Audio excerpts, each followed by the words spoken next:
একটা মারাত্মক হাদিস শোনেন। নবী করিম সাল্লাল্লাহু আলাইহি ওয়াসাল্লাম বলছেন যে নিশ্চয়ই আমি কিয়ামতের মাঠে সবার আগে হাউজে কাউসারে চলে যাব। খুব গৌর করে শোনেন।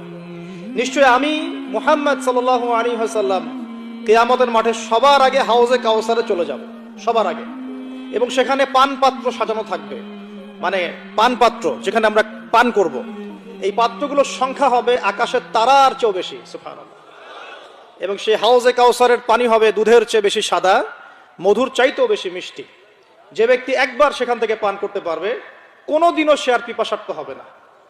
আমি বলে দেই, কিয়ামতের মাঠ মানে 50,000 বছরের সমান দিন। কিয়ামতের মাঠ মানে 50,000 বছরের সমান দিন। এই লম্বা সময়ে সে পিপাসার্ত হবে না ইনশাআল্লাহ তাআলা। এবার নবী করিম সাল্লাল্লাহু আলাইহি ওয়াসাল্লাম বলছেন, আমি আমার উম্মতকে পানি পান করাতে থাকবো, পানি পান করাতে থাকবো। সুম্মা ইউহালু বাইনি ওয়া বাইনাকুম, এরপরে হঠাৎ করে দেখা যাবে আমার উম্মত এবং আমার মাঝখানে একটা পর্দা ফেলে দেওয়া হবে। কি ফেলে দেওয়া হবে? পর্দা।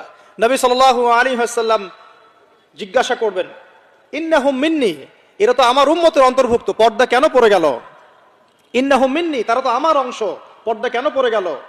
আল্লাহ রাব্বুল আলামিনের পক্ষ থেকে জানানো হবে, হে নবী আপনি জানেন না, হে নবী আপনি জানেন না যে আপনার মৃত্যুর পরে এরা দিনের মধ্যে কত কিছু সংযোজন করেছিল, কত বেদাতি আমল চালু করেছিল। ইন্নাকা লা তাদরি মা আহদাসা বা'দাক, হাদিসের শব্দটা এমন, ইন্নাকা লা তাদরি মা আহদাসা বা'দাক, আপনি জানেন না আপনার মৃত্যুর পর, আপনি দ্বীনের দায়িত্ব পালন করে পৃথিবী থেকে বিদায় নেওয়ার পরে আপনার দ্বীন ইসলামের মধ্যে এরা কত নতুন নতুন বেদাত চালু করেছে, আপনি তা জানতেন না। এ কারণে তাদের সাথে আপনার এখন কোনো সম্পর্ক নাই, আপনি তাদেরকে পানি পান করাতে পারবেন না।